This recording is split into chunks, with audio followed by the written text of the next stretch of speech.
નમસ્કાર વિદ્યાર્થી મિત્રો, આજે આપણે ચેપ્ટર 5નું ત્રીજું લેક્ચર લઈએ, જેમાં છે પૃથ્વીનું ચુંબકત્વ એટલે કે પૃથ્વીના ચુંબકીય ક્ષેત્ર વિશે આપણે જોવાનું છે. બરાબર. ગયા લેક્ચરમાં આપણે સ્થિત વિદ્યુતભાર, વિદ્યુત અને ચુંબકત્વ વચ્ચેની સામ્યતા, તફાવત બધું જોયું હતું. એના ખાસા બધા પોઈન્ટ્સ બી હતા, જે આખા ચેપ્ટરનો સારાંશ છે, જે તમારે તૈયાર કરી દેવાનો છે. નોટબુકમાં વ્યવસ્થિત લખી દેજો અને દાખલા અને એમસીક્યુ માટે ખાસ જ અગત્યનું છે. બરાબર. આગળનો ટોપિક ચાલુ કરીએ. પૃથ્વીનું ચુંબકત્વ એ પહેલાં આપણે સ્થિત વિદ્યુત અને ચુંબકત્વમાં લગભગ 2 પોઈન્ટ જેવા રહી ગયા હતા, જે મને પાછળથી ખ્યાલ આવ્યો, જે આપણે અત્યારે જોઈ લઈએ. તો જુઓ, સ્થિત વિદ્યુત અને ચુંબકત્વ. તો સ્થિત વિદ્યુતમાં દરેક જણા ભણીને આવ્યા છો. અક્ષ માટે વિદ્યુત ક્ષેત્રનું સૂત્ર, જે આપણે વારે ઘડીએ બોલીએ છીએ, 2kp/r³. બરાબર. આજે કે દેખાય છે, કેની જગ્યાએ આપણે શું લખ્યું? 1/4πε0 2p/r³. આનું આ સૂત્ર આપણે શેના માટે લખવાનું છે? ચુંબકત્વ માટે. તો 1/4πε0 ની જગ્યાએ μ0/4π. 2 તો 2, pની જગ્યાએ શું લખવાનું છે? m. r³. તો અહીંયા શું થશે? r³. રાઈટ. એના પછી આગળ વિષુવવૃત્તનું સૂત્ર આપણે જોવાનું છે. તો વિષુવવૃત્ત પર વિદ્યુત ક્ષેત્રનું સૂત્ર E વિષુવવૃત્ત બરાબર -kp/r³. ફરીથી દરેકને ખ્યાલ છે કે એટલે આપણે શું લખીએ છીએ? 1/4πε0 આ રીતના p/r³. આ 1/4πε0 છે, એની જગ્યાએ આપણે શું લખીશું? μ0/4π. pની જગ્યાએ m/r³. તો આ વાત કરીએ આપણે વિદ્યુત ક્ષેત્ર અને ચુંબકીય ક્ષેત્રના સૂત્રો અક્ષ અને વિષુવવૃત્ત માટે. હવે આપણે જોઈએ આગળનો ટોપિક, પૃથ્વીનું ચુંબકત્વ. આમાંથી પણ માત્ર ને માત્ર વિદ્યાર્થી મિત્રો તમારે એમસીક્યુ અને દાખલા માટે જ તૈયાર કરવાનું છે. ખ્યાલ આવ્યો? તો આપણે સૌ પ્રથમ વાત કરી લઈએ. આગળ બી શરૂઆતમાં બી મેં તમને ચર્ચા કરી હતી કે પૃથ્વી એ પોતે શેના તરીકે વર્તે છે? તો ચુંબક તરીકે વર્તે છે. તો એને બી પોતાનું શું હોય? ચુંબકીય ક્ષેત્ર. અને એ ચુંબકીય ક્ષેત્ર ક્યાંથી બહાર નીકળે છે અને ક્યાંથી એન્ટર થાય છે? તો એ નીકળે છે બહાર દક્ષિણ ધ્રુવમાંથી. ચુંબકીય દક્ષિણ ધ્રુવમાંથી બહાર નીકળે છે અને ચુંબકીય ઉત્તર ધ્રુવમાં દાખલ થાય છે. બરાબર. તો જુઓ, આજે પૃથ્વી પોતે ચુંબક તરીકે વર્તતું હોય તો એનું પોતાનું શું હોય? ચુંબકીય ક્ષેત્ર, જે કેટલું છે? 10⁻5 ટેસ્લાના ક્રમનું છે. એવું માનવામાં આવે છે કે આ જે પૃથ્વીનું ચુંબકીય ક્ષેત્ર કેવી રીતે ઉત્પન્ન થાય છે? તો એના માટે એવું કહેવામાં આવે છે કે પૃથ્વીના પેટાળમાં જે પીગળિત દ્રવ્ય છે એ સતત શું કરે છે? વહન થાય છે, જેના લીધે શું ઉત્પન્ન થાય છે? વિદ્યુત પ્રવાહ. અને એ વિદ્યુત પ્રવાહના લીધે શું ઉત્પન્ન થાય છે? ચુંબકીય ક્ષેત્ર ઉદ્ભવે છે. આ અસરને આપણે કહીએ છીએ ડાયનેમો અસર.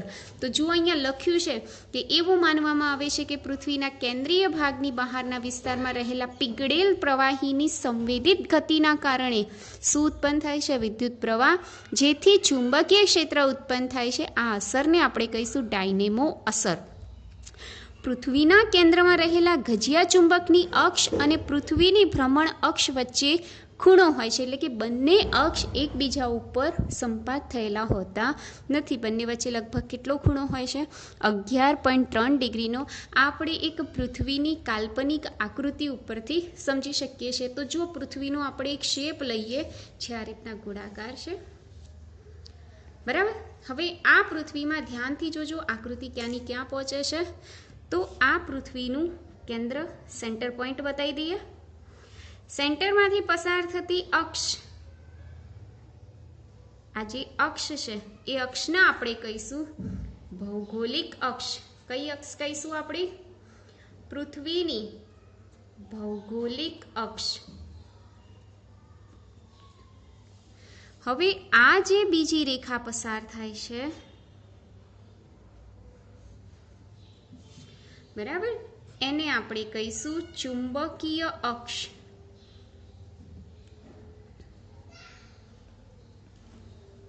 ખ્યાલ આવી ગયો? એટલે આ પૃથ્વીની ચુંબકીય અક્ષ અને ભૌગોલિક અક્ષ એકબીજા ઉપર સંપાત હોતા નથી, એકબીજા વચ્ચે થોડો ખૂણો બનાવે છે. ખૂણા કેટલો હોય છે?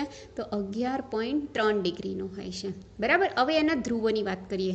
તો આ થશે પૃથ્વીનો ઉત્તર ધ્રુવ એટલે કે N, અને આ પૃથ્વીનો દક્ષિણ ધ્રુવ એટલે કે S. આ પૃથ્વીની ચુંબકીય અક્ષ છે તો એના બી પોતાના ધ્રુવો હોય છે. આ ધ્રુવને કહીશું આપણે એન, આ ધ્રુવને આપણે કહીશું એસ. પણ આ કયો ધ્રુવ છે તો અલગ પેનથી બતાવું તો જુઓ અહીંયા, આને કહેવાય છે પૃથ્વી એટલે ભૂ ચુંબકીય ઉત્તર ધ્રુવ. શું કહેવાય છે? ભૂચુંબકીય ઉત્તર ધ્રુવ. તો આને આપણે શું કહીશું? ભૂચુંબકીય દક્ષિણ ધ્રુવ. શું કહીશું આપણે? દક્ષિણ ધ્રુવ. પૃથ્વીના ટોટલ 4 દિશા હોય છે, ઉત્તર, દક્ષિણ, જે ભૌગોલિક અક્ષ ઉપર આવેલી હોય છે. અને બીજી વાત કરીએ તો આ રેખાને શું કહેવાય છે? તો આ રેખાને કહેવાય છે વિષુવવૃત્તીય રેખા. કઈ રેખા કહીશું આપણે? વિષુવવૃત્તીય રેખા, જેમાં 2 દિશા હોય છે. કયું?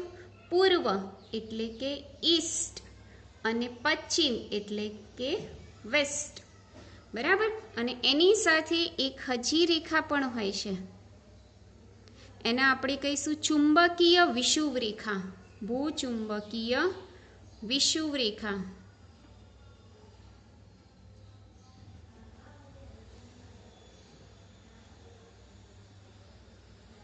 આ ભૌગોલિક વિષુવવૃત્તીય રેખા છે.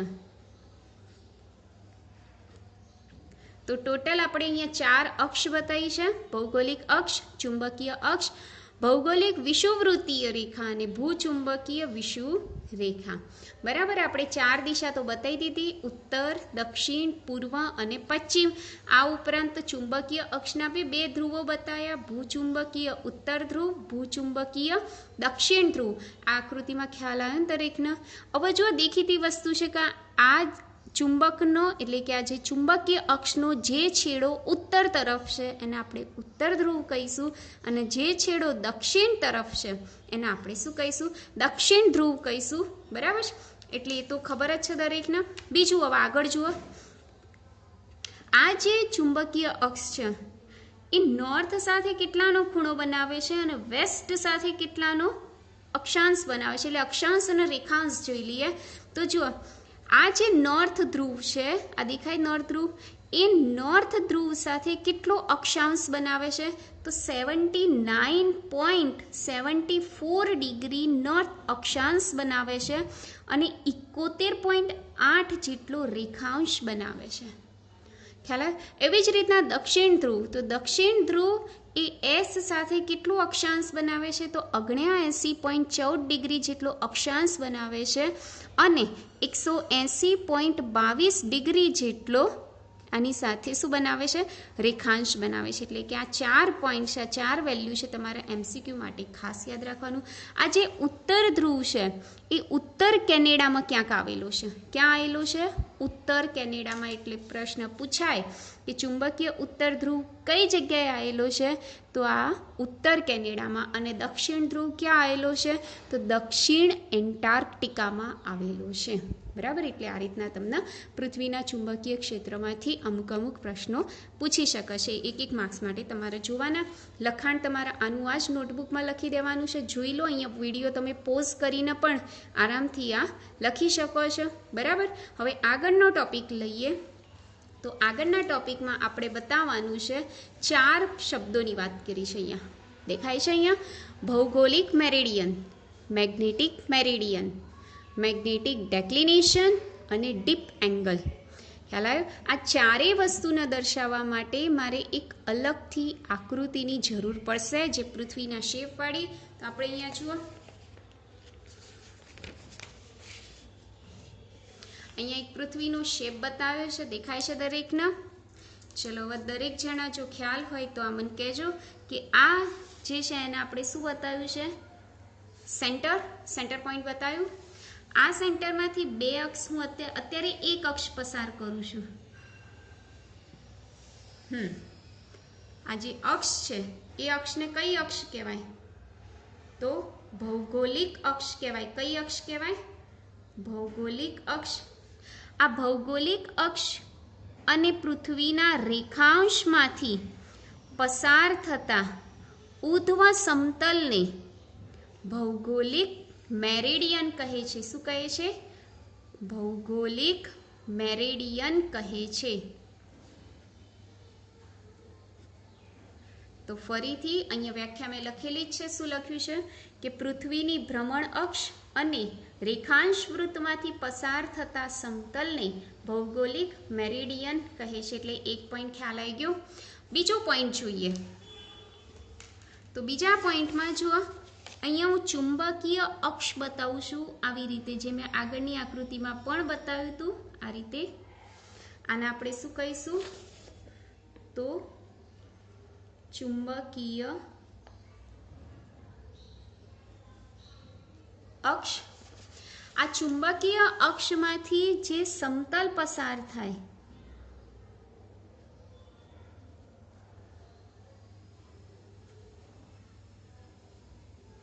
આ દેખાય છે, આ સમતલ પસાર થયું. જો ગ્રીન કલરનું છે એ ચુંબકીયનું છે અને જે રેડ કલરનું બતાવ્યું છે ભૌગોલિક અક્ષ બતાવ્યું છે. તો આ જે સમતલ બન્યું એ સમતલને કહેવાય છે મેગ્નેટિક મેરિડિયન અથવા તો ચુંબકીય મેરિડિયન કહેવાય. બરાબર? એટલે આ વાત કરી મેં ભૌગોલિક મેરિડિયન અને મેગ્નેટિક મેરિડિયનની. બરાબર? એટલે મેગ્નેટિક મેરિડિયન ફરીથી જોઈ લો તો પૃથ્વીના ચુંબકીય ઉત્તર દક્ષિણ ધ્રુવોની જોડતી કાલ્પનિક રેખા, એટલે પૃથ્વીનો જે ચુંબકીય ઉત્તર અને ચુંબકીય દક્ષિણ ધ્રુવને જે જોડતી કાલ્પનિક રેખા છે તેમાંથી પસાર થતા ઉધ્વ સમતલને મેગ્નેટિક મેરિડિયન કહે છે. ખ્યાલ આવી ગયો? તો આ રીતના તમે ધ્યાન રાખી શકો છો ભૌગોલિક મેરિડિયન અને મેગ્નેટિક મેરિડિયન. ત્રીજા નંબરે આપણી પાસે આવે છે મેગ્નેટિક ડેક્લિનેશન. ડેક્લિનેશન એક પ્રકારનો ખૂણો છે જે કોની વચ્ચે બને છે? તો ભૌગોલિક મેરિડિયન અને મેગ્નેટિક મેરિડિયન વચ્ચેનો જે ખૂણો છે એ ખૂણાને આપણે કહીશું મેગ્નેટિક ડેક્લિનેશન. આ દેખાય છે દરેકના? આ જે છે એ ભૌગોલિક મેરિડિયન, ગ્રીન કલરનું છે એ મેગ્નેટિક મેરિડિયન. તો ભૌગોલિક મેરિડિયન અને મેગ્નેટિક મેરિડિયન વચ્ચેનો જે ખૂણો છે એ ખૂણાને આપણે કહીશું ડેક્લિનેશન. એ ખૂણાને આપણે શું કહીશું? ડેક્લિનેશન. તો ત્રીજી વ્યાખ્યા બી પૂરી થઈ અહીંયા કે ભૌગોલિક મેરિડિયન અને મેગ્નેટિક મેરિડિયન વચ્ચેના ખૂણાને મેગ્નેટિક ડેક્લિનેશન કહે છે. ખ્યાલ આવી ગયો? નંબર 4, ડીપ એંગલ એટલે શું? નંબર 4માં આપણે શું લઈ લઈએ? Deep angle. તો જુઓ, ડીપ એંગલ સમજાવવા માટે મારે એક ખાસ, ધારો કે પૃથ્વીનું કોઈ સ્થળ છે, આ પૃથ્વીનું કોઈ સ્થળ, બરાબર? આ પૃથ્વીની સપાટી પાસે દોરેલો સમક્ષિતિજ ઘટક, એટલે આ દોરેલો સમક્ષિતિજ ઘટક, અહીં દોરી દઉં છું સમક્ષિતિજ. થોડુંક વ્યવસ્થિત જોઈ લો. બીજા પેજમાં બતાવું તો એક મિનિટ.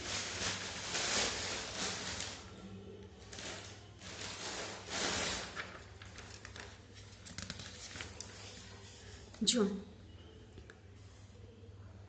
ધારો કે આ પૃથ્વી, બરાબર, આ સપાટી સાથે દોરેલો સમક્ષિતિજ ઘટક. જો આની અંદર થોડુંક 3D થઈ જશે, જો તમને ખ્યાલ ના આવે તો હું અલગથી બતાવી દઉં છું. અહીંયા ધ્યાન જો. ધારો કે અહીંયા સપાટી છે, સપાટી પાસે દોરેલો સમક્ષિતિજ ઘટક આવી રીતના. સમક્ષિતિજ એટલે સીધો ઘટક. અને તે સ્થળેથી પસાર થતું ચુંબકીય ક્ષેત્ર, ધારો કે ચુંબકીય ક્ષેત્ર આ દિશામાં હોય. પૃથ્વીનું ચુંબકીય ક્ષેત્ર જેને આપણે BE વડે બતાવીશું. શેના વડે બતાવીશું? BE, magnetic field of earth. E શેના માટે વાપરીએ છીએ? અર્થ માટે. ફરીથી ઇન્ક્લિનેશનની વ્યાખ્યા શું થાય? તો કોઈ પણ સપાટી પાસે દોરેલો સમક્ષિતિજ ઘટક અને તે સ્થળેથી પસાર થતું ચુંબકીય ક્ષેત્ર વચ્ચેના ખૂણાને ઇન્ક્લિનેશન I કહે છે. શું કહેવાય છે? ઇન્ક્લિનેશન I કહે છે. વ્યાખ્યા આવડશે? જો અહીંયા વ્યાખ્યામાં એ જ લખેલું છે. શું લખ્યું છે? પૃથ્વીના કોઈ પણ સ્થળે દોરેલ સમક્ષિતિજ ઘટક તે સ્થળે રહેલા ચુંબકીય ક્ષેત્ર વચ્ચેના ખૂણાને ડીપ એંગલ અથવા તો ઇન્ક્લિનેશન I કહે છે. હવે જુઓ, BE જેની સાથે ખૂણો બનાવે એને એનો સમક્ષિતિજ ઘટક કહેવાય, અને જેની સાથે ખૂણો ના બનાવે એને એનો ઉધ્વ ઘટક કહેવાય. કયો ઘટક કહેવાય? ઉધ્વ ઘટક. ચુંબકીય ક્ષેત્રના સમક્ષિતિજ ઘટકને આપણે HE કહીએ અને ઉધ્વ ઘટકને આપણે ZE કહી દઈએ. એટલે ચુંબકીય ક્ષેત્રના બે ઘટકો પડ્યા, એક HE અને બીજો છે ZE. ચલો, BE જેની સાથે ખૂણો બનાવે cos થઈ જાય અને જેની સાથે ખૂણો ના બનાવે એ sin થઈ જાય. એટલે કોની સાથે ખૂણો બનાવે છે? HE ની સાથે. તો HE બરાબર શું લખાય? BE cos I અને ZE એટલે sin ઘટક કહેવાય. એટલે ZE બરાબર શું થાય? BE sin I. બંનેનો ભાગાકાર કરી દો. ભાગાકાર કરો એટલે શું થશે? ZE ભાગ્યા HE બરાબર BE કેન્સલ, sin ભાગ્યા cos એટલે શું થશે? tan I. તો એક સૂત્ર આપણને આ મળે છે. આ બે સૂત્રો તો યાદ રાખવાના, ત્રીજું આ સૂત્ર યાદ રાખવાનું. હવે શું કરીએ? બંનેનો વર્ગ કરીને સરવાળો કરી દઈએ. શું કરીએ? બંનેનો વર્ગ કરીને સરવાળો. એટલે ZE નો સ્ક્વેર થઈ જશે. ચલો, અહીંયા HE નો સ્ક્વેર થઈ જશે. અહીંયા શું થશે? BE નો સ્ક્વેર sin સ્ક્વેર I વત્તા BE નો સ્ક્વેર cos સ્ક્વેર I. ચલો, આમાંથી BE સ્ક્વેર કોમન નીકાળી દઉં તો અંદર શું રહેશે? sin સ્ક્વેર I વત્તા cos સ્ક્વેર I ને એની જગ્યાએ શું લખાય? 1. એટલે ZE નો સ્ક્વેર વત્તા HE નો સ્ક્વેર બરાબર BE નો સ્ક્વેર. થઈ ગયું ક્લિયર? તો આ એક જ સૂત્ર તમારે યાદ રાખવાનું, દાખલા માટે અગત્યનું છે. તો આ રીતના તમે આ ચારે વસ્તુ જોઈ લો. મેં અહીંયા લખ્યું છે, લખાણ લખવું હોય તો તમે આ રીતના અહીંયા વિડીયો પોઝ કરીને પણ લખી શકો છો. હવે આગળનો પોઈન્ટ જોઈએ. તો આગળના પોઈન્ટમાં આવે છે મેગ્નેટાઇઝેશન અને મેગ્નેટિક તીવ્રતા, એટલે કે ચુંબકીય તીવ્રતા. બરાબર? એટલે કે M અને H વચ્ચેનો સંબંધ દર્શાવતું સમીકરણ. તો આપણે અહીંયા જોઈએ વારાફરતી. સૌ પ્રથમ આપણે જોઈ લઈએ. તો પહેલું નંબર 1 વાત કરી લઈએ મેગ્નેટાઇઝેશન, જેનો સિમ્બોલ બતાવીએ છીએ આપણે કેપિટલ M. બરાબર? આ મેગ્નેટાઇઝેશન છે. એ મેગ્નેટાઇઝેશન શું છે? તો મેગ્નેટાઇઝેશનનું સૂત્ર થાય છે સ્મોલ m/v. સ્મોલ m શું છે? તો સ્મોલ m એટલે ચુંબકીય ડાયપોલ મોમેન્ટ. ચુંબકીય ડાયપોલ મોમેન્ટ ભાગ્યા v એટલે કદ. આના ઉપરથી વ્યાખ્યા કરી શકીએ. શું વ્યાખ્યા થાય? કે એકમ કદ દીઠ ચુંબકીય ડાયપોલ મોમેન્ટને મેગ્નેટાઇઝેશન M કહે છે. એકમ કદ દીઠ ચુંબકીય ડાયપોલ મોમેન્ટને મેગ્નેટાઇઝેશન M કહે છે. હવે એનું એકમ જોઈએ. શું જોવાનું છે આપણે? એકમ. તો એકમ જુઓ, ડાયપોલ મોમેન્ટનું એકમ એમ્પિયર ઇન્ટુ મીટર સ્ક્વેર, વીનું એકમ મીટરનો ક્યુબ, ઉપર નીચે મીટર સ્ક્વેર કેન્સલ, તો આનું એકમ થશે એમ્પિયર પર મીટર. તેનું પારિમાણિક સૂત્ર જોઈએ. તો પારિમાણિક સૂત્રમાં m ઉપર આવે એટલે મીટર, મીટર એટલે L-1 અને એ તો ઉપર જ છે એટલે L1 થશે.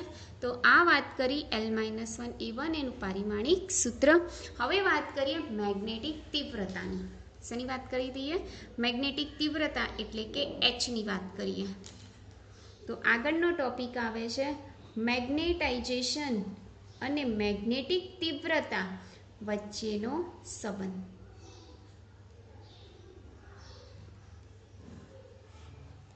ચલો, એ દર્શાવવા માટે હું સૌ પ્રથમ મારે એક સોલેનોઇડ, અતિ લાંબો સોલેનોઇડ લેવાનો છે આ રીતે.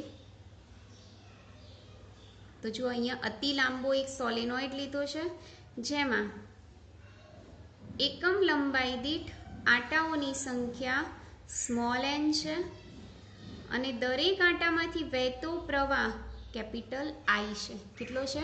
Capital I. અંદરનો ભાગ પોલો છે એટલે કે ખાલી છે, અંદરના ભાગમાં કશું જ નહીં. તો આ અંદરના ભાગમાં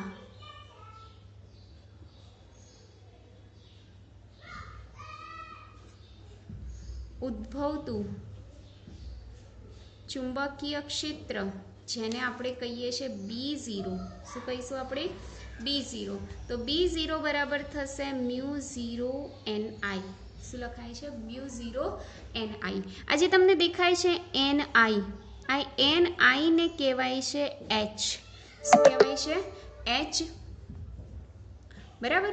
હવે આગળ જુઓ, અહીંયા લખી દઉં, જ્યાં ni બરાબર h બરાબર શું લખાય? મેગ્નેટિક તીવ્રતા. સમીકરણ નંબર 1. હવે હું શું કરું છું કે આ જે સોલેનોઇડ છે જેનો અંદરનો ભાગ કેવો છે? ખાલી. તો એ અંદરના ખાલી ભાગમાં હું એવો પદાર્થ મૂકી દઉં કે જેનો મારે ચુંબક બનાવવાનું છે. તો આવો એક પદાર્થ મેં મૂકી દીધો કે જે મારે ચુંબક બનાવવું છે, એટલે કે જેનું મેગ્નેટાઇઝેશન કરાવવું છે. તો હવે એકવાર આ પદાર્થના સોલેનોઇડની અંદર મૂકી દે એટલે એની સાથે બી શું સંકળાશે? વિદ્યુત પ્રવાહ. બરાબર. ચુંબકીય ક્ષેત્રના કારણે એની અંદર બી શું ઉત્પન્ન થશે? વિદ્યુત પ્રવાહ. અને એ વિદ્યુત પ્રવાહના લીધે એ પણ શું ઉત્પન્ન કરશે? ચુંબકીય ક્ષેત્ર. એટલે એક વધારાનું ચુંબકીય ક્ષેત્ર ઉત્પન્ન થાય છે. એ વધારાના ચુંબકીય ક્ષેત્ર આપણે અહીંયા દર્શાવીએ. અહીં લખું છું, અંદરના ભાગમાં રહેલ ગર્ભના લીધે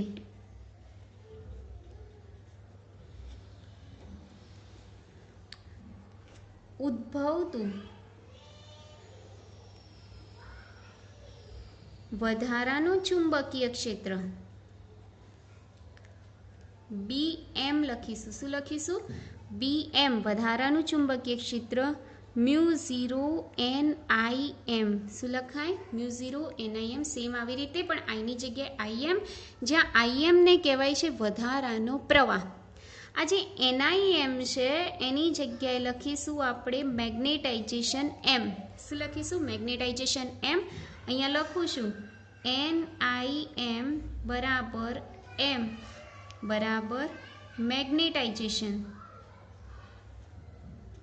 શું લખીશું? મેગ્નેટાઇઝેશન.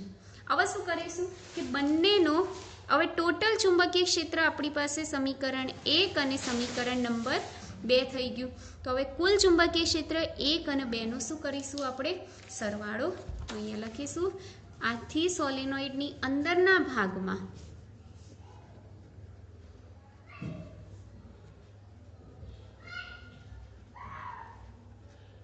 સોલેનોઇડની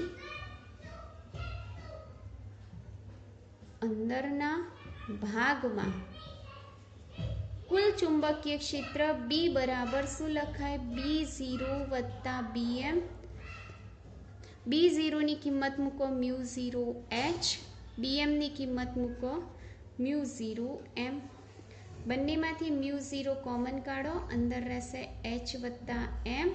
આ H અને M વચ્ચેનો સંબંધ દર્શાવતું સમીકરણ. હવે આ જે M દેખાય છે એટલે કે મેગ્નેટાઇઝેશન, એટલે કે M એ મેગ્નેટિક તીવ્રતાના સમપ્રમાણમાં હોય છે. કોના પ્રમાણમાં હોય છે? મેગ્નેટિક તીવ્રતાના સમપ્રમાણમાં હોય છે. અર્થાત M ચલે છે શું લખાય? H. ચલે છે ને દૂર કરી અચળાંક મૂકીએ, એ અચળાંક મૂકીશું અહીંયા કાયમ. આ જે કાયમ છે એને કહેવાય છે મેગ્નેટિક સસેપ્ટિબિલિટી. Magnetic susceptibility. બરાબર. હવે આ જે M ની કિંમત છે એ કિંમત આપણે સમીકરણ નંબર 3 માં મૂકી દઈએ તો B નું સૂત્ર શું મળશે? μ0 H M ના M ની જગ્યાએ કાયમ H. હવે બંનેમાંથી H કોમન નીકળી જશે એટલે અંદર રહેશે 1 પ્લસ કાયમ H બહાર કાઢી દીધા. આ જે વસ્તુ દેખાય તમને એની જગ્યાએ હું લખું છું મ્યુ, એટલે સૂત્ર મારું બની જશે B બરાબર μH. તો મેં મ્યુ કોની જગ્યાએ લખ્યા? તો μ0 કૌંસમાં 1 પ્લસ કાયમની જગ્યાએ લખ્યા. કોની જગ્યાએ લખ્યા? μ0 1 પ્લસ કાયમની જગ્યાએ મ્યુ લખ્યા. મ્યુને શું કહેવાય છે? તો માધ્યમની પરમીએબિલિટી કહેવાય. શું કહેવાય? માધ્યમની પરમીએબિલિટી કહીએ. μ0 છેદમાં આવી જાય તો મ્યુ અપોન μ0 બરાબર 1 પ્લસ કાયમ આ મ્યુ અપોન મ્યુ 0 છે એને આપણે કહીશું મ્યુ આર. ખ્યાલ આવી ગયો? એટલે મ્યુનું સૂત્ર શું બનશે? Mu R mu 0. આ મ્યુની કિંમત ફરી પાછા આ સૂત્રમાં મૂકી દો એટલે બી બરાબર શું મળશે? મ્યુ આર મ્યુ 0 એચ, આ ચુંબકીય ક્ષેત્રનું સૂત્ર. ખ્યાલ આવી ગયો? દરેકને આવડશે આ થિયરી? તો જો એના માટે લખાણ જોવું હોય તો આ રીતના તમે લખાણ લખી શકો છો. પાછળ બી થોડું ઘણું લખાણ છે, જોઈ લો એક વખત. તો આપણે આટલે સુધી રાખીએ આ ચેપ્ટરની અંદર. બાકીનું આવતીકાલે જોઈશું. ત્યાં સુધી તમે બધા આટલી નોટબુકમાં નોટ કરી લેજો. Thank you.